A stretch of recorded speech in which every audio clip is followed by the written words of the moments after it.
Y bienvenidos a Brain Tips. El día de hoy les vamos a hablar sobre plexo cervical. Los integrantes de este proyecto son Jorge Chiriboga, Estrella Indacochea y Jocelyn Macías. Somos estudiantes del tercer semestre de la carrera de Medicina de la Universidad Católica Santiago de Guayaquil. Nuestro tutor de proyecto es el Dr. Giovanni Cañar. Empecemos. El plexo cervical se va a dividir en dos, en un plexo cervical superficial que va a inervar a la piel y por ende es sensitivo, y el plexo cervical profundo que va a inervar a los músculos y por ende es motor. Tenemos que el plexo cervical, tanto superficial como profundo, van a tener la misma citoarquitectura. ¿Qué quiere decir esto? Que se van a originar de la misma manera, es decir, de las raíces ventrales de los primeros 4 nervios cervicales. Todos, a excepción de C1, van a dar ramas ascendentes y descendentes que van a formar arcos. ¿Por qué digo excepción de C1? Porque C1 no va a dar una rama ascendente, va a dar una rama descendente que se va a comunicar con la rama ascendente de C2. Y así sucesivamente, C2, la rama descendente, se va a comunicar con la rama descendente de C3. La rama descendente de C3 se va a comunicar con la rama ascendente de C4. Y van a formar estos arcos que se los conoce como asas. El asa del atlas entre C1 y C2, asa del axis entre C2 y C3, y tercera asa entre C3 y C4. Listo. Empecemos con los ramos superficiales, es decir, con los sensitivos, los que van a inervar a la piel. El primer ramo es el nervio cervical transverso, que se va a originar en el asa del axis y lo podemos encontrar a nivel del borde posterior del esternocleidomastoideo y se va a dirigir hacia el borde anterior del esternocleidomastoideo de manera horizontal o transversal, por eso su nombre. A este nivel va a dar ramas ascendentes y descendentes que van a perforar al músculo platisma para llegar a inervar a la piel de las zonas suprayoideas e infrayoideas. Luego vamos a tener dos ramas ascendentes. La primera rama ascendente, el nervio auricular mayor, que va a ir a inervar a la región del pabellón auricular. Lo tenemos aquí en número 5. Y este nervio tiene una característica importante, ya que se va a comunicar con el nervio auricular posterior, que es rama del nervio facial, del séptimo par. Este nervio auricular mayor va a dar una rama colateral para inervar a la parótida y a la región de esta misma, es decir, a la región parotidia. Nuestro segundo nervio ascendente va a ser el nervio occipital menor, que, como su nombre lo indica, va a ascender hacia la región del occipital, que lo tenemos aquí en número 3. Y en su trayecto va a dar una rama colateral para la región mastoidea, que lo tenemos aquí en número 6. Finalmente, con los nervios sensitivos, vamos a tener a una rama descendente, que va a salir de la tercera asa, y son los nervios supraclaviculares, que van a descender de manera oblicua. ¿Qué quiere decir esto? Que van a bajar y se van a hacer anteriores a nivel subclavicular, penetrando así al platisma para inervar a esta región, es decir, a la región subclavicular, debajo de la clavícula. Podemos aquí ver la región supraclavicular y aquí a este nivel vamos a ver a la región infraclavicular. Aquí podemos ver la trayectoria de los nervios cervicales superficiales. Vemos aquí el nervio cervical transverso en la cara anterior del esternocleidomastoideo, dando sus divisiones ascendentes y descendentes. Aquí podemos ver al nervio auricular mayor que está ascendiendo en la cara anterior del esternocleidomastoideo hacia la región del pabellón auricular y la región parotidia. Luego tenemos a los nervios supraclaviculares que se van a hacer infraclaviculares para inervar la región infraclavicular. Y finalmente vemos aquí al nervio occipital menor. Vemos que es el único nervio que se va a quedar en la cara posterior del esternocleidomastoideo y a nivel occipital va a inervar a la piel de esta región. Luego tenemos a los ramos profundos, es decir, a los motores, que, como nos podemos dar cuenta, tiene la misma citoarquitectura. Estos nervios profundos se van a dividir en tres grupos. En un grupo ascendente, que son los nervios del recto lateral de la cabeza y nervio del recto anterior de la cabeza, que van a inervar a sus respectivos músculos, al músculo recto anterior de la cabeza y al recto lateral de la cabeza. Luego tenemos al grupo de los nervios mediales, al nervio largo de la cabeza, que va a inervar al músculo largo de la cabeza, y al nervio largo del cuello, que va a inervar al músculo largo del cuello. Luego tenemos a los nervios laterales, al grupo de nervios laterales, que van a ser 4. Nervio para el esternocleidomastoideo, nervio para el trapecio, nervio para el angular o elevador de la escápula y nervio para el romboides. Aquí podemos ver el músculo trapecio, el músculo angular o elevador de la escápula y los romboides, tanto menor como mayor.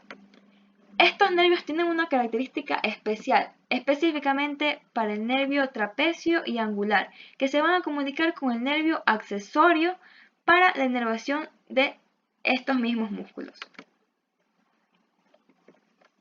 Luego tenemos al asa cervical, que es otro componente de los nervios profundos. Esta asa cervical también se la conoce como asa del hipogloso. ¿Y por qué se la conoce como asa del hipogloso? ¿Qué tiene que ver el hipogloso con los nervios, con el plexo cervical? Bueno, esta asa cervical tiene 3 raíces. La primera raíz superficial. A este nivel vamos a tener lo que es el nervio hipogloso, que se va a comunicar con la raíz superior del asa cervical. Pero esta raíz, una vez que se comunica con el hipogloso, va a salir. ¿Y para qué va a salir? Para comunicarse con sus raíces inferiores, que van a estar a nivel de C2 y C3. Estas raíces van a salir para luego comunicarse con el C1, formando así el asa cervical, la cual va a inervar a los músculos infrahioideos, al esternohioideo, al lomohioideo, al esternotiroideo y al tiroideo. Algunos autores les dirán que el nervio tiroideo es el único nervio que no está inervado por esa cervical, sino por el nervio hipogloso. Pero el nervio hipogloso no va a inervar al músculo tiroideo. Lo que pasa es que el nervio hipogloso ayuda a C1 a llegar al músculo tiroideo. Y entonces C1, que forma parte del asa cervical, va a inervar al tiroideo. Por ende, el asa cervical va a inervar a todos los músculos infrahioideos. Finalmente, tenemos al nervio frénico, que se va a originar de C3, C4 y C5. Y ustedes dirán, pero ¿por qué C5? Si C5 no forma parte del plexo cervical. Es verdad, C5 no forma parte del plexo cervical, pero sí ayuda a la formación del nervio frénico. Y su raíz más importante va a tener origen más de C4. Este nervio frénico, su origen más importante es C4. Va a tener mayor contribución de C4. Y va a inervar al diafragma. Aquí podemos ver la trayectoria del plexo profundo. Ubicamos, aquí está C2, C3 y C4. Vemos cómo aquí está dando una rama para el nervio esternocleidomastoideo. Y aquí podemos identificar al nervio accesorio, que si nos podemos dar cuenta se está anastomosando, se está uniendo, se está comunicando con los nervios laterales para ir a inervar a los músculos trapecio y angular o elevador de la escápula específicamente. Y aquí podemos ver una estructura característica, el asa cervical. Vemos sus raíces inferiores, C2 y C3, y vemos aquí el nervio hipogloso, que si somos cuidadosos podemos ver cómo su rama o su raíz superior Está saliendo de la comunicación del hipogloso para comunicarse con sus raíces inferiores y dar sus ramas para inervar a los músculos infraoideos. Aquí están los músculos infraoideos. Finalmente tenemos al nervio frénico, que es un nervio mixto, es decir, va a tener componente sensitivo y componente motor. Pero el nervio frénico derecho e izquierdo van a tener una trayectoria un tanto diferente. Ambos nervios frénicos van a descender por la cara anterior del músculo escaleno anterior, pero el nervio frénico derecho va a introducirse en el tórax por el lado derecho y va a tener relación con la vena cava superior y la aurícula derecha del corazón y va a llegar al diafragma.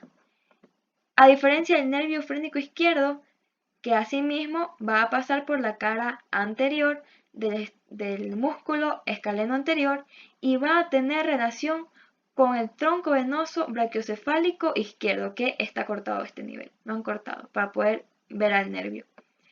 E ingresa al tórax y se va a hacer un poco más hacia la izquierda. ¿Por qué? Por la composición del corazón, que está más hacia la izquierda, específicamente el ápex del corazón. Aquí lo podemos ver. Y esta característica hace que el nervio frénico izquierdo sea un poco más largo que el nervio frénico derecho. Ambos nervios frénicos van a penetrar al diafragma. ¿Y por dónde lo van a penetrar? El nervio frénico derecho penetra el diafragma por el hiato de la vena cava inferior y el nervio frénico derecho va a penetrar al diafragma en la parte anterior e izquierda del foliolo anterior. Y aquí hay que recordar un poco la anatomía del diafragma. El diafragma va a tener una parte tendinosa, un centro tendinoso, que lo podemos ver aquí de blanco. Y este centro tendinoso va a tener foliolos, un foliolo derecho, un foliolo izquierdo y un foliolo anterior. Y vemos cómo anterior y hacia la izquierda del foliolo anterior está penetrando el nervio frénico izquierdo. Y cabe recalcar que una vez que el nervio frénico penetra al diafragma e ingresa a la cavidad abdominal, empieza a llamarse nervio frénico abdominal derecho y nervio frénico abdominal izquierdo. Finalmente tenemos las referencias bibliográficas. Utilizamos Anatomía con orientación clínica para estudiantes del IPER, Anatomía humana del Latarjet y Atlas de Anatomía Humana de Netter.